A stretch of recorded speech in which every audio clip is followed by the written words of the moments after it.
First time kong gagawin tong ruta na to. Magbisikleta mula Bulacan to NAIA Terminal 3. Nasita pa nga ako. Abangan kung ano nangyari pagkatapos. Samahan niyo ako sa biyahe na to mula Bulacan, dadaan tayong Valenzuela, Malabon, Caloocan, Maynila, Pasay, at dun nga sa Terminal 3. Pabalik, iikot tayo ng Taguig, diretso sa EDSA, Makati, Mandaluyong, pabalik sa QC. Meron pa akong ituturong sekretong daan, pabalik ng Bulacan na pwedeng pambudol, pero swabe lang naman. Uminit yung binti ko. 15%.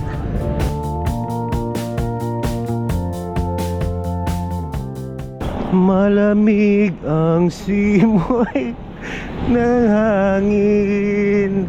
Time check, 6 a.m. Dilim-dilim pa. Ito, bagong ruta tong gagawin ko na to. Well, yung ruta, same. MacArthur Highway, Monumento, Manila. Pero yung destination pala, ang bago. Ngayon na tayo mag-bike na dito ang destination. Tapos na tayo magkakape siguro, magmimerienda. Pupunta tayo sa airport, sa Terminal 3. Bakit nga ba? Bakit na natin gusto pumunta? Kasi kahapon naghatid ako sa airport. Tapos nakita ko may nagbabike na bike to work. Sabi ko, parang okay ditong umikot minsan Tama-tama, maluwag na yung NAIA Terminal 3. Tapos may kainan naman doon sa labas. Try ko kung pwede pumasok. Pero unang target natin sa labas lang muna. And as usual, dito simula natin Marilao, Bulacan. Hindi ko nasukat kung gaano kalayo hanggang doon sa Terminal 3. Pero yun nga, magiging ruta natin MacArthur Highway, Monumento, Manila, tapos Ross Boulevard. Yan, MacArthur Highway na tayo, kaliwa tayo, pa southbound. SM Marilao na tayo. Yung last na vlog ko before neto, tinuro ko yung shortcut papuntang QC pagkagaling kang Bulacan. So dito yon. Diyan sa nakikita nyo yung station ng Marilao Station, kakaliwa na bago pa makarating dyan, bago makarating ng SM Marilao sa may Barangay Lias. Ang labas dun service road na. Panoorin nyo sa vlog ko. Laki ng ginagawang Marilao Station, no? Actually lahat naman ng station na release na to malalaki. Parang mga ganyan ang standard na size nila.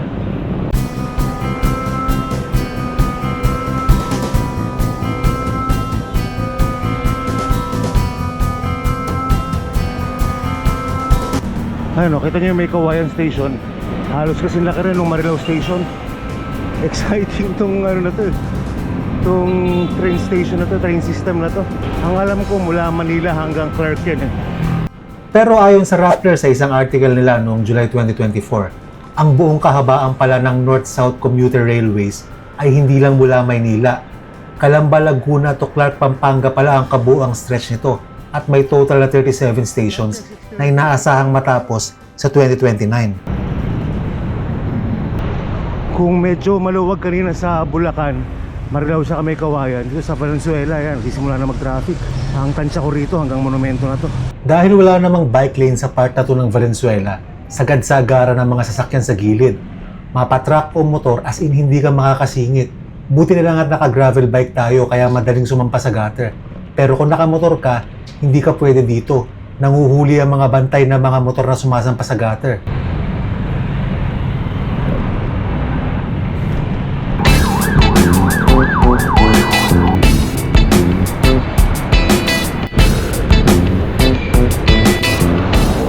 Mali pala yung sabi ko kanina. Akala ko dire-diretso na hanggang Monumento yung traffic. Hindi pala doon lang. Kasi may stoplight lang doon sa may Karuhatan. After nung stoplight, lumuwag na ulit. Tansya ko siguro, tansya ko na naman ulit. Saka mamaya, bandang Malabon, baka doon mag-traffic na naman.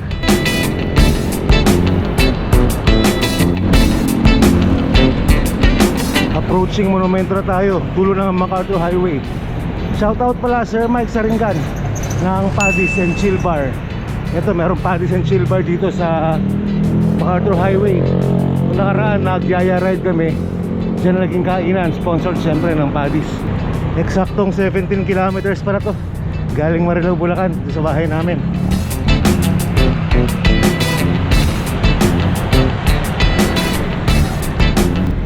Tayo sa ilalim na LRT. Tapos dire-diretso lang yan. Pa Manila tayo.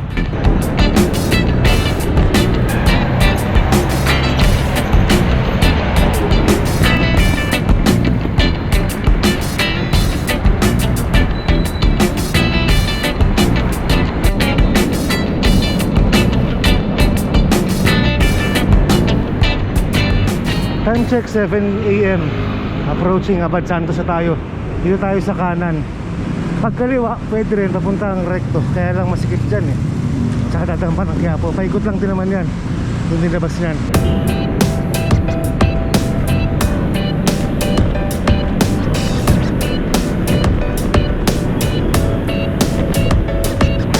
Eksaktong 1 oras na mula nung nag-ride out tayo.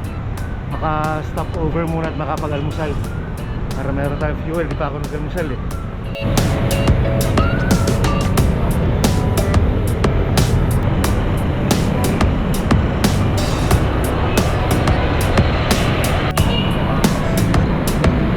Kung nakaiwas tayo kanina sa kaliwa sa traffic ng Blumentritt, ito naman ang meron dito sa Abad Santos. Maraming stoplight. Pag minalas-malas ka, matsyempuhan mo lahat ng stop. Pag swerte ka naman at mabilis ang pacing mo, pwede mong matsyempuhan na green lahat.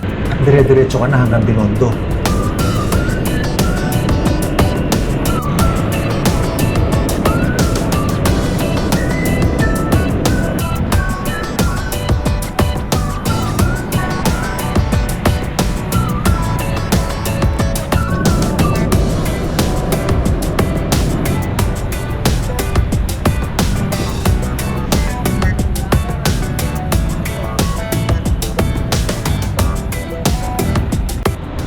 Paglampas ng Binondo Church, pasok tayo dito sa may Juan Luna. Tapos kakaliwa tayo dyan papuntong tapos kakaliwa na tayo dyan, no?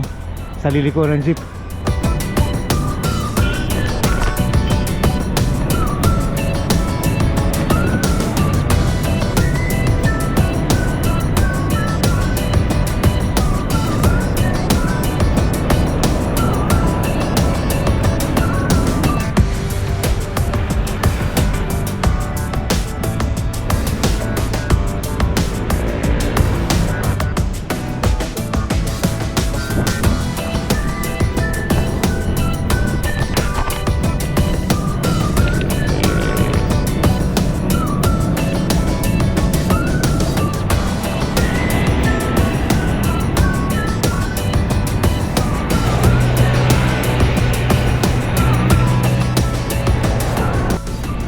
Luwag dito ngayon ah. Maaga pa tayo, 7:30 pa lang. Pero wala masyado sasakyan, no? Approaching Roas Boulevard, Manila Hotel. 7:25, dito na tayo sa kilometer 0 sa Rizal Park. Picture nga muna tayo mabilis dito sa kilometer 0. Nakakamiss din mag-selfie dito eh. Dito dati ang madalas na starting point namin pag may long ride. At yan nga mismo ang comment ni Cycling Chef nang i-post ko sa Facebook page ko ang mga selfie ko dito sa Kilometer Zero. Shoutout sa iyo, Master Cycling Chef. Dahil hindi pa ako nag-almusal mula nung mag-ride out ako, humanap muna ako kung saan pwede mag-almusal. Eksakto naman at may nagtitinda ng kape at tinapay sa kanto ng Ross Boulevard at may kasama pang itlog. Sakto na to para hindi mabongka at makarating na maayos sa destinasyon natin. Tinapay din kayo? At tinapay nyo? Monay, isang monay.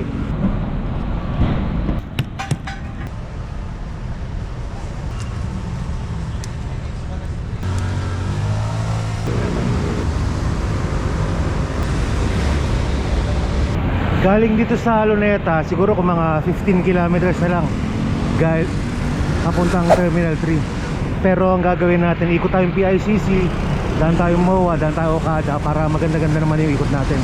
Malalayo tayo ng mga plus mga 2 or 3 kilometers na siguro.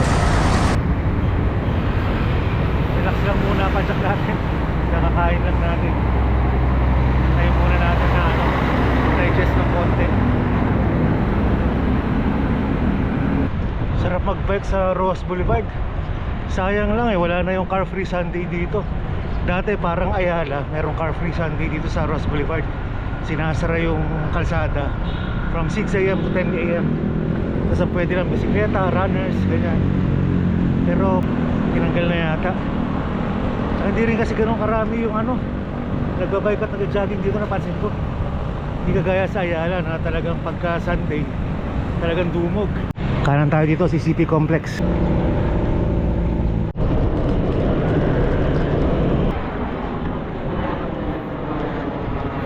Mawa na tayo. Ikot tayo doon kung saan rumuruta yung mga nagpe-peloton. Tapos tatawid tayo doon sa kabila papuntang Okada. Kitang kita na yung tambak ng Manila Bay. Ang laki ng reclamation dyan eh. Bagay actually itong buong area na to ng MOA, reclaimed area rin to. Dati ring dagat to. Doon ang simula sa may yata, sa may Ross Boulevard. May schedule ang pagbabike dito eh sa MOA. Hindi ko lang alam kung ano yung eksaktong schedule. Pero tuwing umaga marami nag-i-ensayo rito.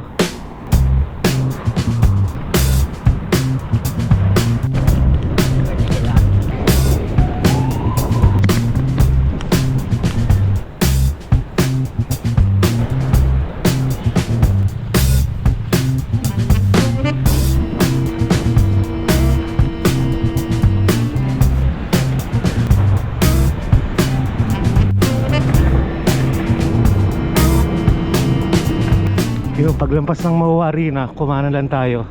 Tapos dire-diretso na to sa Okada.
Okay, selfie muna tayo rito syempre.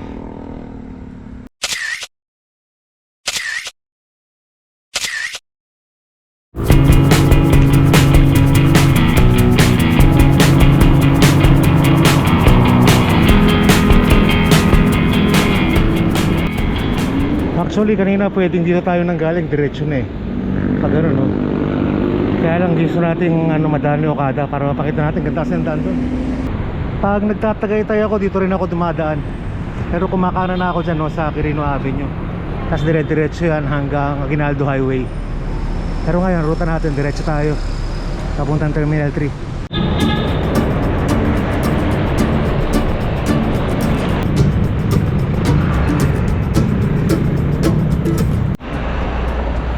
Lumampas ako ng kakaliwaan.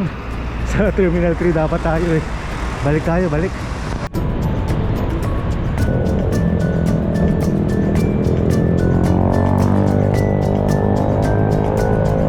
Pag U-turn ko, natsyempo naguyo yung mga palikong sasakyan. Hindi ko na pinilit na itawid agad sa kabilang side dahil mabilis ang dating ng mga sasakyan. At mabagal ang takbo ko dahil nga kaka-U-turn ko lang. Hinintay ko na lang munang maubos ang mga sasakyan at mag-stop ulit para safe ang pagpunta ko sa kabilang side.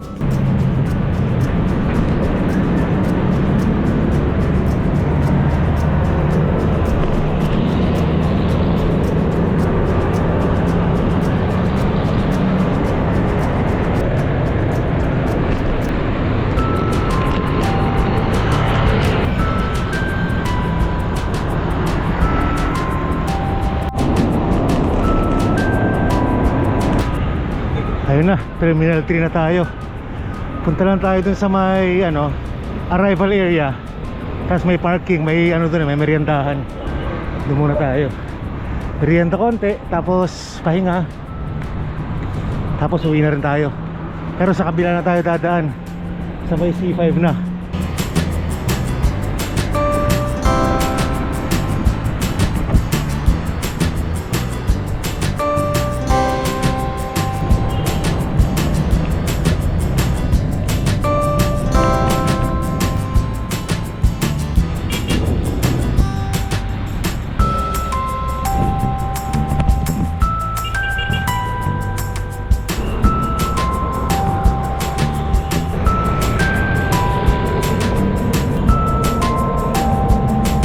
Sinubukan kong pumunta sa may malapit sa exit ng arrival area. Walang nakalagay na bawal ang bisikleta, kaya sinubukan ko kung pwede nga ba.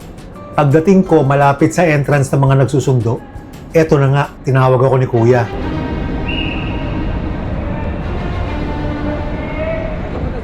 Ikot lang po sa kainan. Bigla akong kinabahan kaya ang nasabi ko na lang ay iikot lang ako papunta sa kainan. At tinuro naman ni Kuya ang way papunta doon. Ang plano ko dapat ay itanong kung pwede ba ako pumunta sa arrival area na akay ang bisikleta ko. Kasi iniisip ko, paano kung may kailangan akong kitain na kararating lang galing sa flight at imbis na magsasakyan ay bisikleta ang dala ko. Sayang at naunahan ako ng kaba. Next time pagpunta ko sa airport, itatanong ko kung hanggang saan ko pwedeng akayin ng bike ko kung magsusundo ako. O kung meron tayong kapot-pot na alam ang rules tungkol dito, pakilagay na lang sa comment section.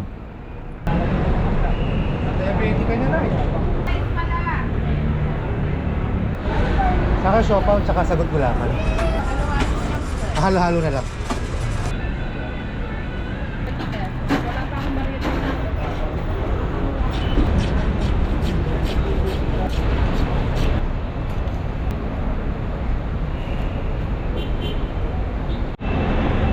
Okay, exit na tayo ng airport.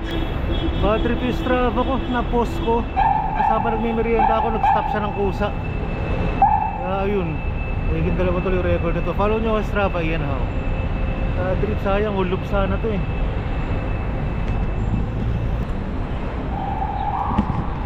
Ang daan natin pa uwi, mag-i-EDSA na tayo. So didiretsuhin natin to, tawid tayo ng South Super Highway. Tapos sa may Chino Roses.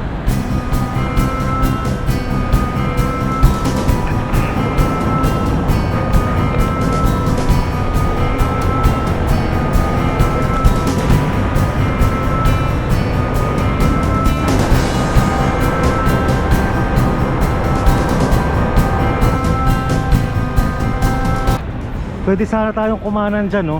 Tapos bababa na tayo SLEX. Kaya lang, medyo napapasabak tayo sa highway niyan. Dito lang tayo sa may diretso, sa Chino Roses.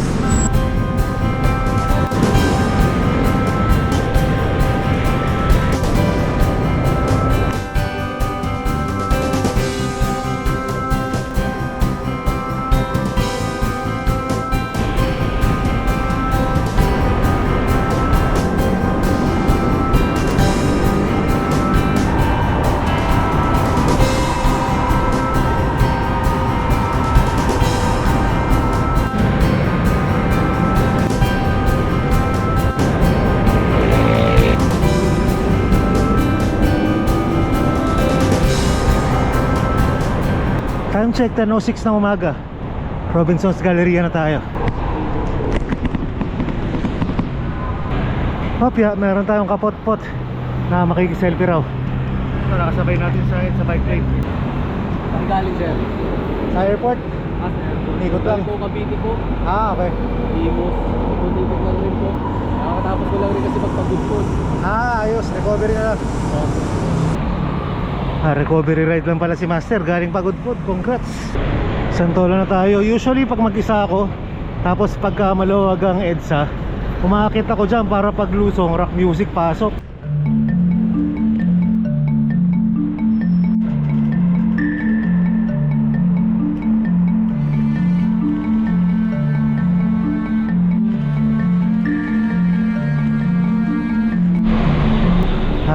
Ramdam ng Christmas rush dito sa Cubao. Dito kasi ang maraming terminal ng bus sa probinsya. Kaya ayan, dahil pasahero.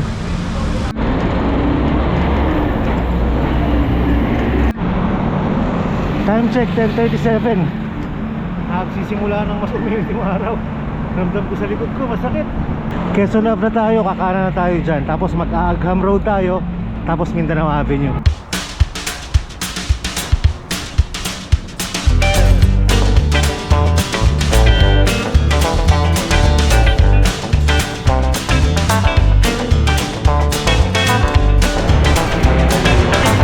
Ito yung isa sa mga konting natitirang maayos na dedicated bike lane dito sa QC.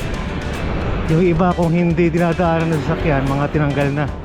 Pero mabuti naman itong sa Aagham, ni-retain nila.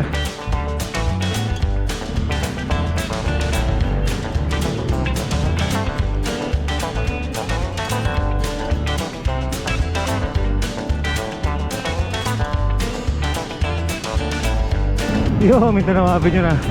Pwede na tayo magpahinga rito. Although medyo malayo pa ang biyahe natin. Siguro mga 25 kilometers pa hanggang Marilao, Bulacan. Pero magpapahinga muna tayo sa Sarapat Bike Shop.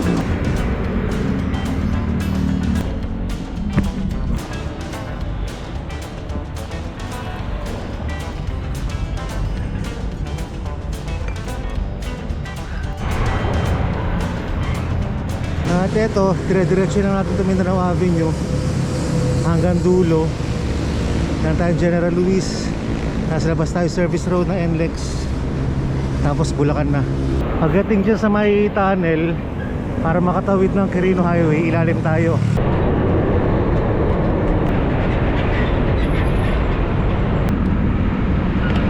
Pwede rin sana tayong dumaan doon sa kaliwa, papuntang Mapulang Lupa. Kaya lang kita nyo traffic dyan, no? Pa-U-turn. Tsaka medyo mas maganda yung daan dito, dire-diretso, wala masyadong lubak. Pag pumunta sila sa Mapulang Lupa, medyo malubak yung kalsada ron, tsaka masikip-sikip din.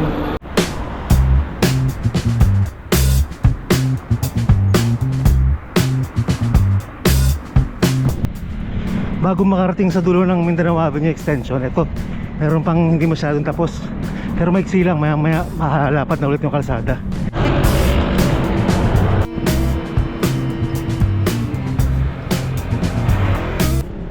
Sakto yung ano, pakita nung araw, kakatapos lang natin ng ahon. Medyo mahabang ahon din to eh. Buti lang malilim dyan kanina habang maahon tayo.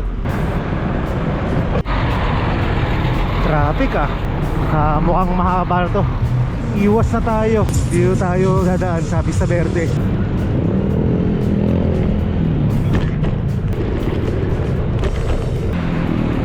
Dito tayo dadaan sa may Vista Gilid. Tapos lusot ng Kaibiga High School. Tapos dun sa loob na tayo. Looban na agad ang ano natin, labas. Loob ang labas. Kulit.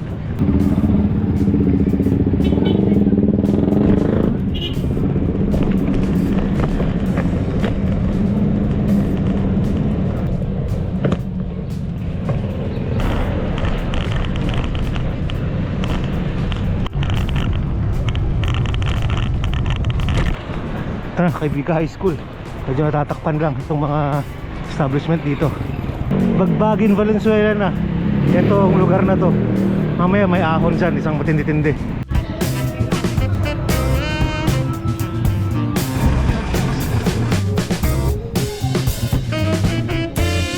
After ko magmerienda, kakaliwa tayo rito. Nag-shift na rin ako sa small ring ng crank ko. Dahil banda dyan sa unahan, ayan yung ahon, no? Maiksi lang yan pero matarik din.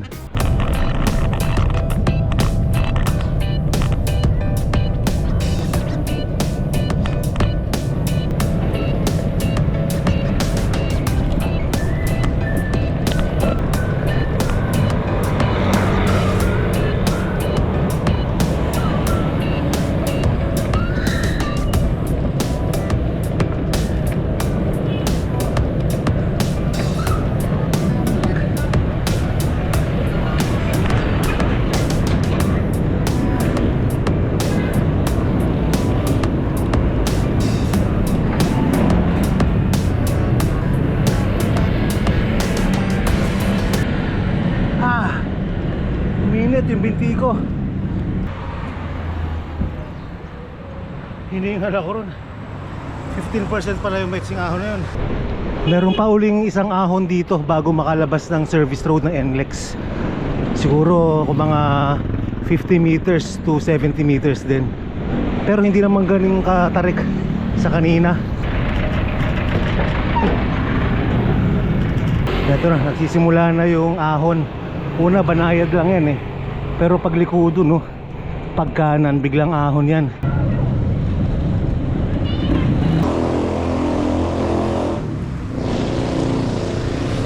Nako, baka nga abutin pa tayo ng ulan na umaambon-ambon na.